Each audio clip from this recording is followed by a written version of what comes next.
are blessed to be able to live team life as married couple. Yes. It is truly a blessing that I know everybody doesn't get to experience, but it is a blessing, and we'll share some of that today. Awesome. So thank you, Ken, for that humble introduction. So thank you very much. Jeff and I, we were very blessed to be asked to give this talk. We are from Omaha, Nebraska. So the first thing I want to do is I want to give a shout out to the college kids from Benedictine College. So could y'all stand? Are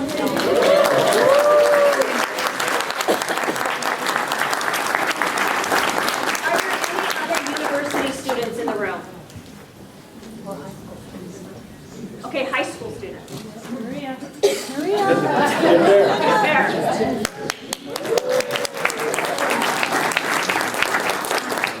This is a beautiful, this is what our church is going to look like.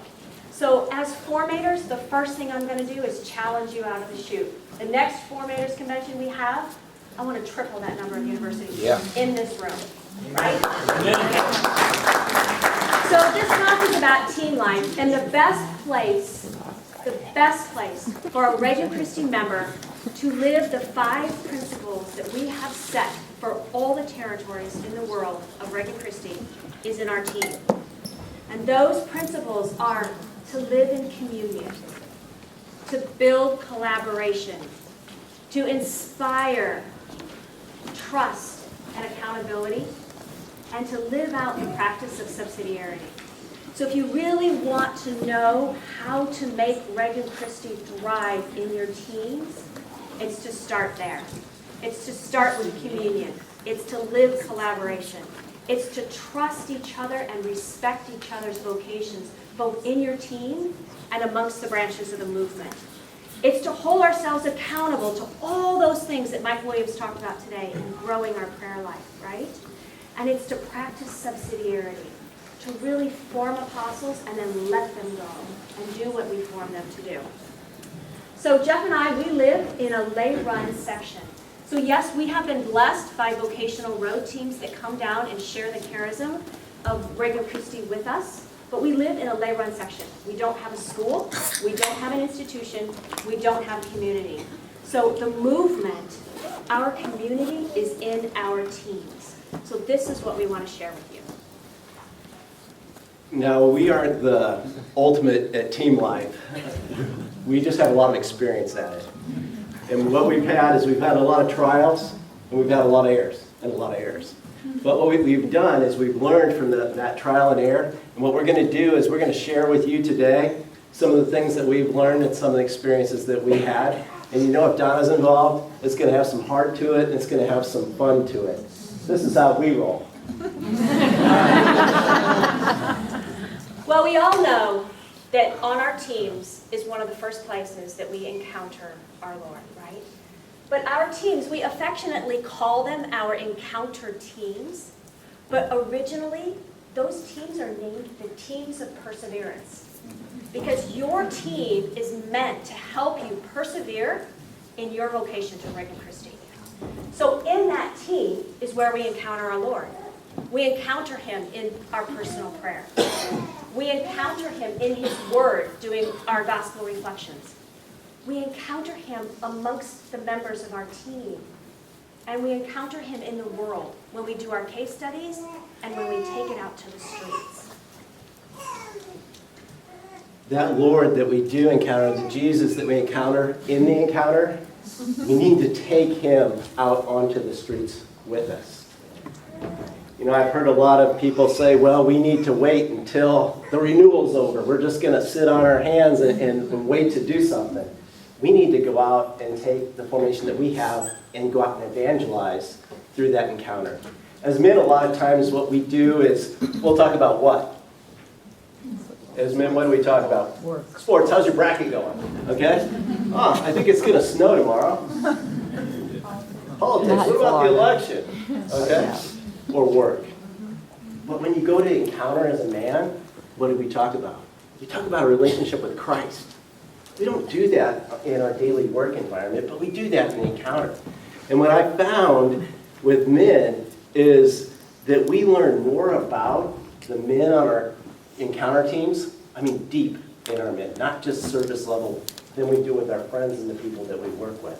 So it's a special place. On our teams, it's one of the first places as a Regnum Christi member we learn about formations. We have formation in our study service. We have formation in evenings of reflections. We have formations in the prayer books that we do, in the books that some of our members write. So the formation starts here in our team. But how many people in this room think your team is the primary responsible person for your formation? Excellent, you've been listening. How many I saw a couple. I missed it. But not to call you out at all.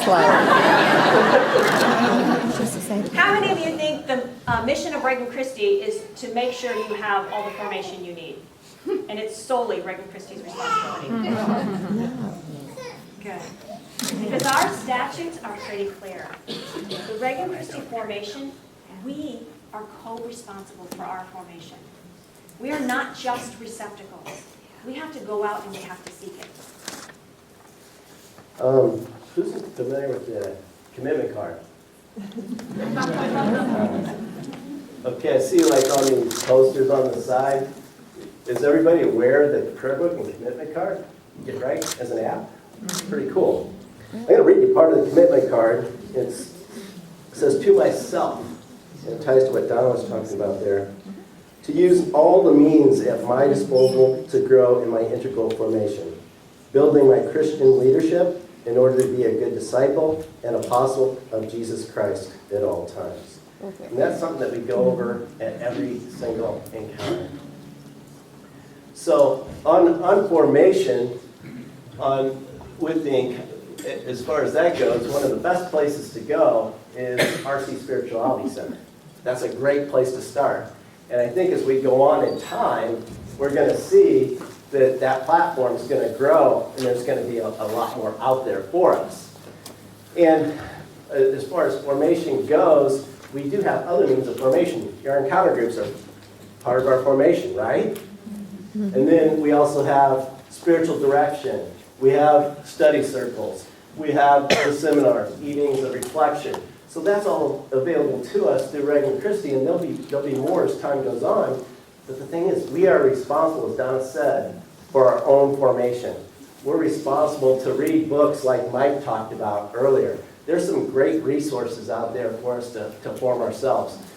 A personal story, I remember when my daughter, she came out talking and asking questions, but she started asking me these questions, and she was probably about 6, 7 years old. I'm like, I can't answer that just perfectly, and I don't want to give her the wrong answer, so I just started forming myself at that point in time. Accompaniment and lived communion. So anybody who knows what my role is right now in terms of the locality support team, this has been my banner waving for the last 18 months.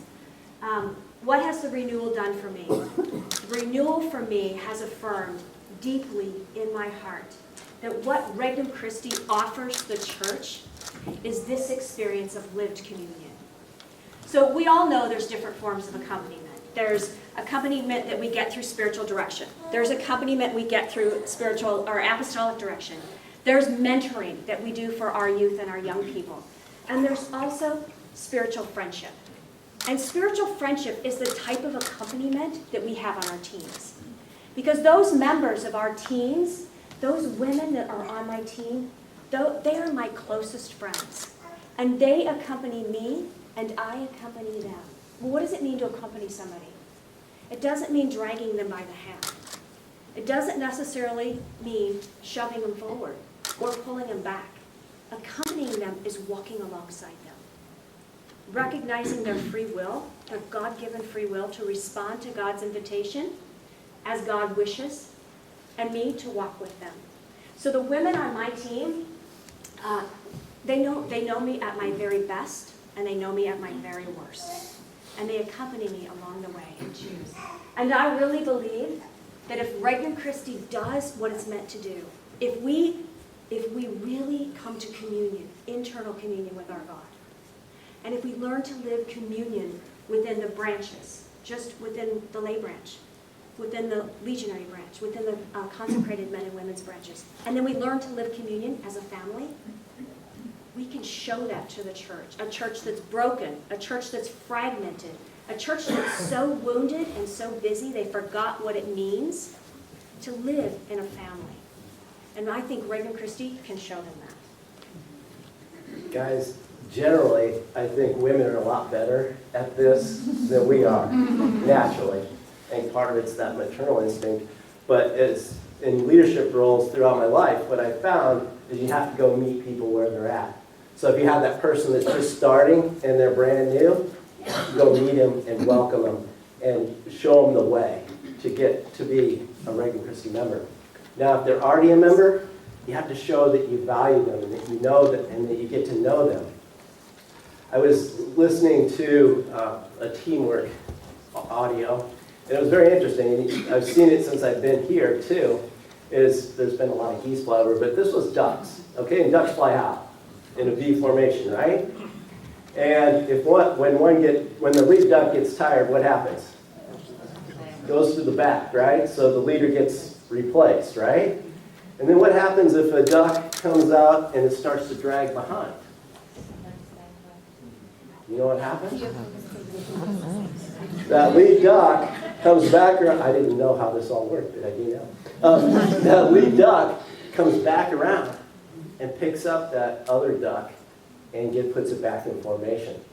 So it's the same type of thing. As we have people on our teams, and maybe it's consecrated, maybe it's a legionary too, but if they're on our teams and they're struggling and they're falling back, maybe they haven't been in an encounter for a while, we need to, as leaders, come back around and pick them up and put them back in the formation. Apostolate. Apostolate is an integral part of every team. So we all know we have, in Regnum Christi, we have opportunities for local apostolates. We have opportunities for national apostolates. We have opportunities for international apostolates. And one of the things that Father John pointed out today in his talk was how much the creativity, the creative spirit works in Regnum Christi, and the development of all the apostolates that come from simply us seeing the needs of the church, the needs of the unchurched, and building an apostolate to support that. In team life, yes, we all have personal ministries, right? So as a Regnum Christi layperson, I am a parishioner. I go to St. Stephen the Martyr Parish in Omaha, Nebraska. So I attend worship there every day, every weekend. My kids went through 8 years of Catholic school there. So I live a very active, 10 years of Catholic school there. We had a little preschool. But I have parish ministry there, and I've always served my parish.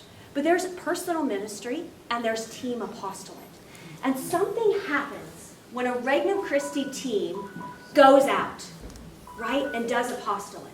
Because that evangelizing spirit that is core to our charism, that just comes to us because we are called and we respond.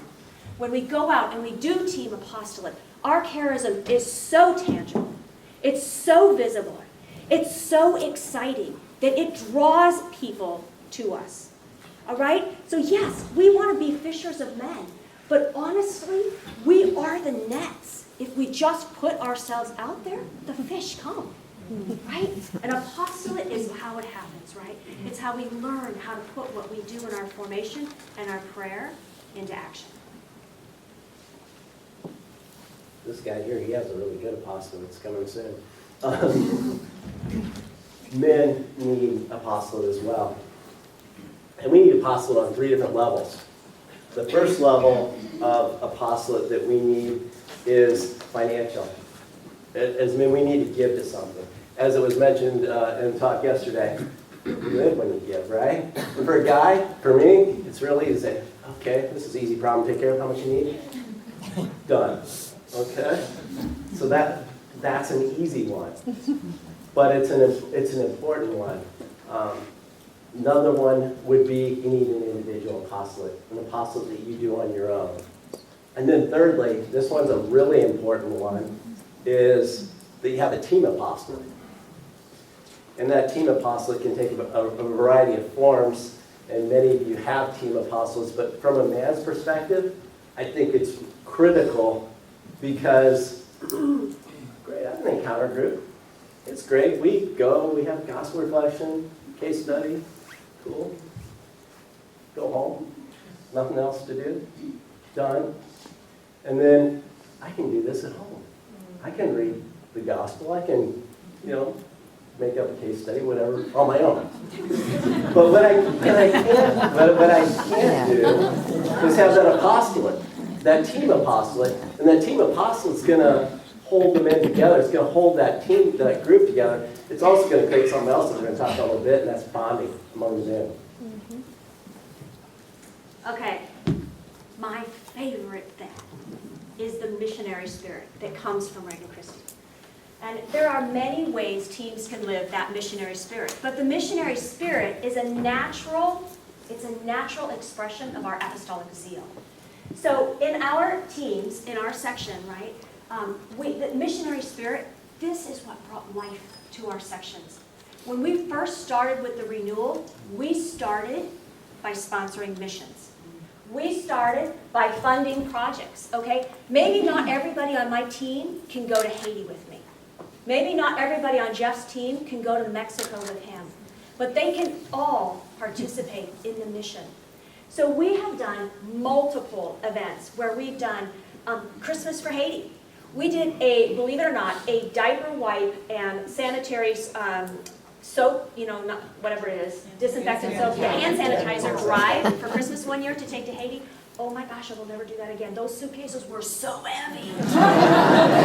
Shoes. And the shoes. Oh my gosh, we did a shoe drive. We collected, I'm not kidding, 500 pairs of shoes. Wow. So that didn't full of shoes. But the thing is, what did that do for our teams? It helped them feel a part of the mission. That's what Jeff and I preach all the time. We own the mission. Regnum Christi is ours. Okay? It's ours, and it's our responsibility to participate in that. So I need, as a formator and as a team leader, to find a way to engage my whole team where they're at. So we do a lot of funding projects. We sponsor missionaries. We've sponsored youth missionaries to go to the missions. We've sponsored supplies to go to the missions. We've collected the supplies for the missions. But we have also sponsored, as Jeff's team has done, focus missionaries. Okay? That's great. The idea is that missionary spirit is an opportunity to form our team members, to engage them in the movement, to engage them in the mission, and to allow them to evangelize. These are all Benedictine grads, by the way. Over there. Caitlin Maroney has helped take the Benedictine college, I should say. There is a Benedictine University. Don't send your kids there, send them to Benedictine College. That's an infomercial.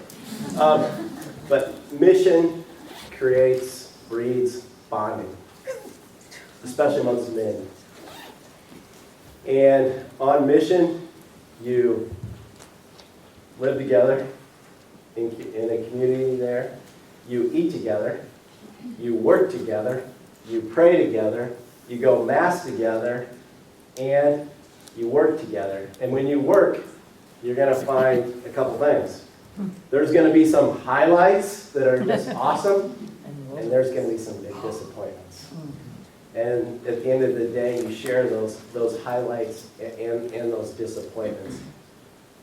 But the mission piece, as Donna said, is extremely important.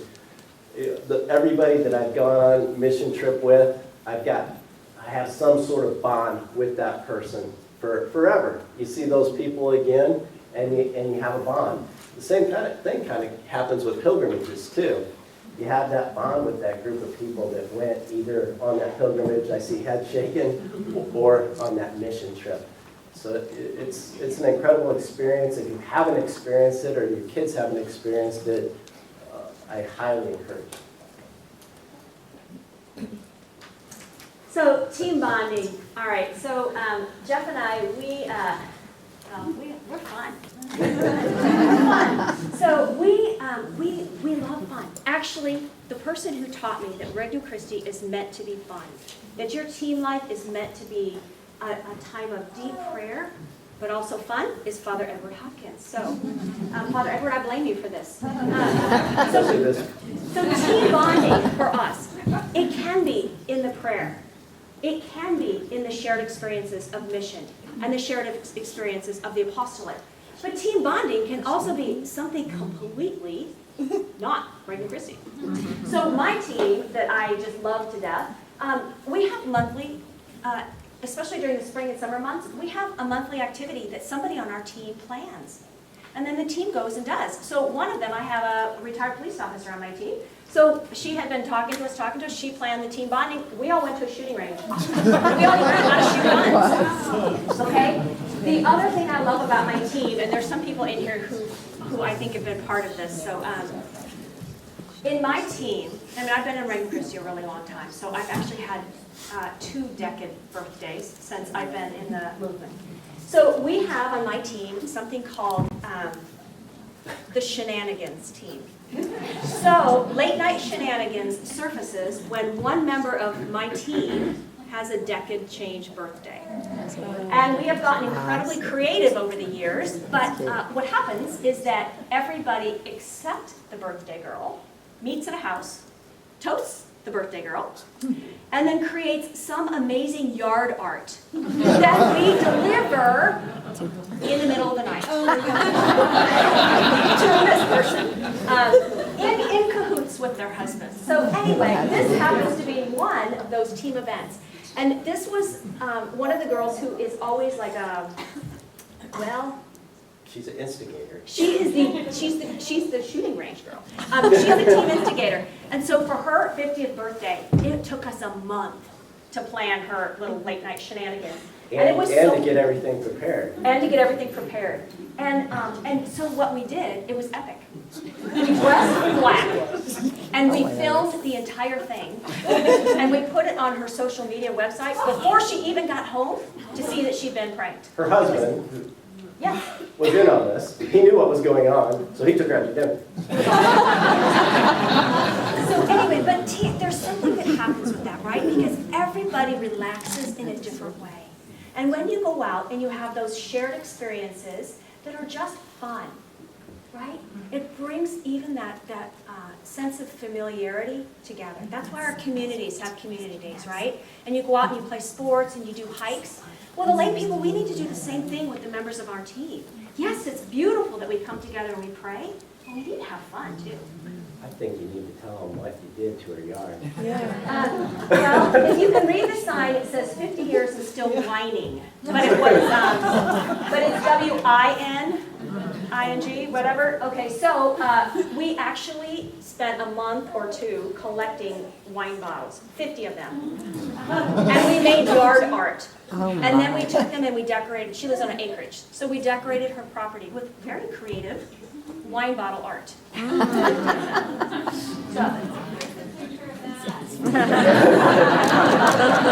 I have a video because we did it to Mission Impossible. So behind Mission Impossible, and that's what was on the social website. Okay, with guys with team bonding, if we're shooting, it's not at targets, it's at wild animals. And if we did this, like they did, and dressed up all in black and went out at night, we would have got arrested.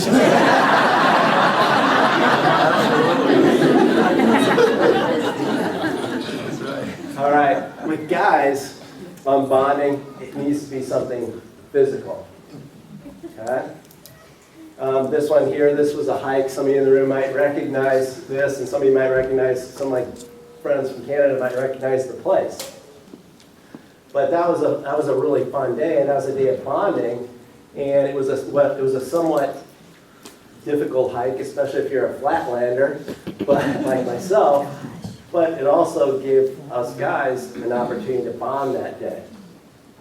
Now, also, if you think back with in high school or college, if you competed in something, whether it be sports or something else, you practiced together, right? And then you played games together. You suffered losses, and you had wins. So in that, from a man's perspective, guy's perspective, you win. Okay.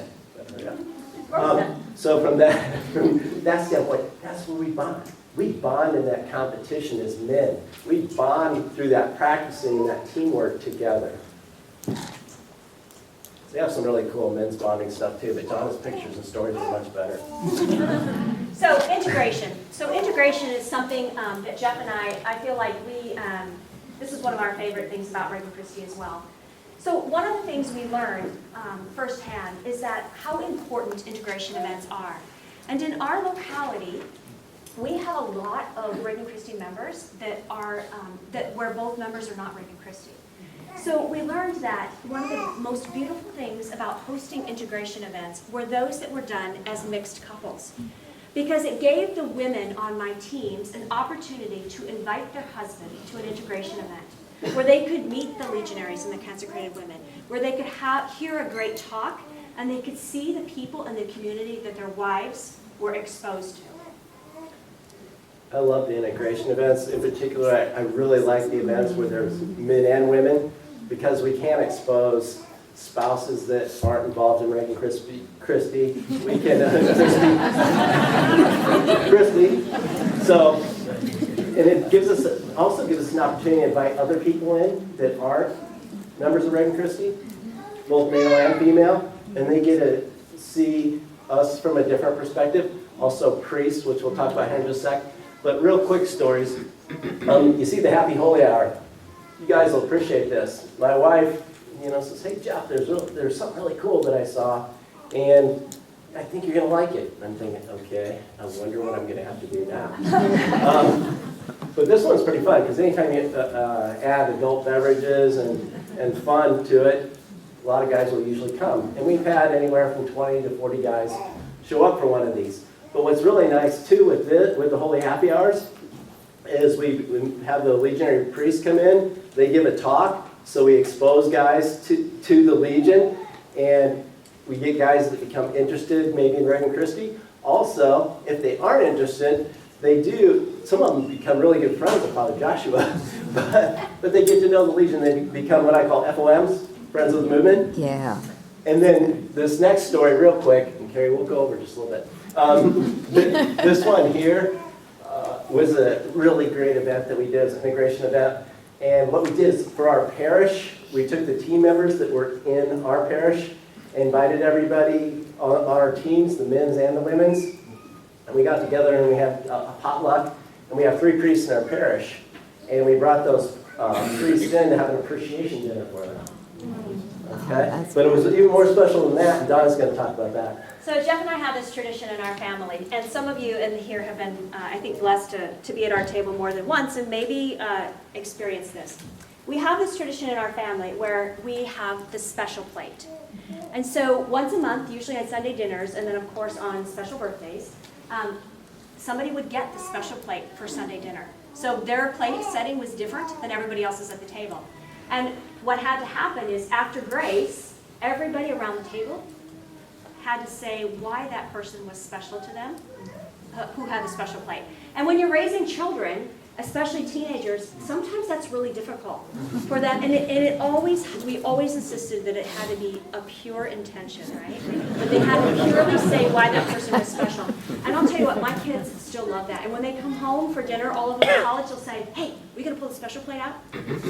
So we did this with our pastor. Our pastor is getting ready to retire, and he's been very good to Regnum Christi.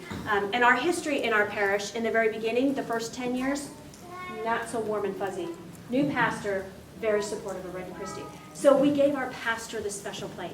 And all the Regnum Christi members there took turns saying why they were grateful for this pastor and how his shepherding of our parish had helped them embrace their Regnum Christi vocation. So he thought it was a pretty special night. So last, we said fun, right? So whether it is Flat Fernandez to Flat Francis, to motorcycle races in Haiti, I would have won if they would have opened the gates. You can tell they like to have fun. And it helps with the team too. They like to have fun as well. Yep. So yes, we are many teams, right? We have our teams of perseverance. We have our consecrated teams, our legionary teams. many teams, but we are one spiritual family. Thank you. God bless you.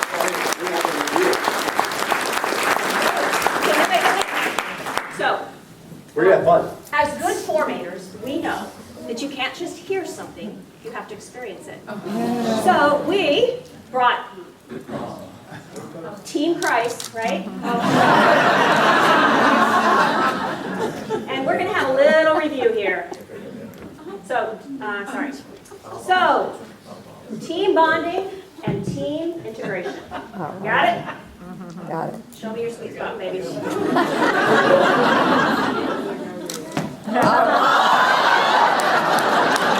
All right. Me plus team equals formation.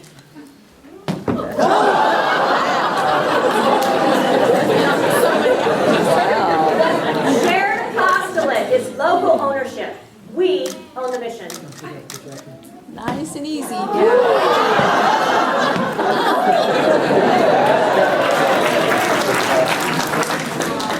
Now, sometimes things don't always work the way you plan them. And team life requires. Flexibility. So now we're going to switch it. So, accompaniment builds communion.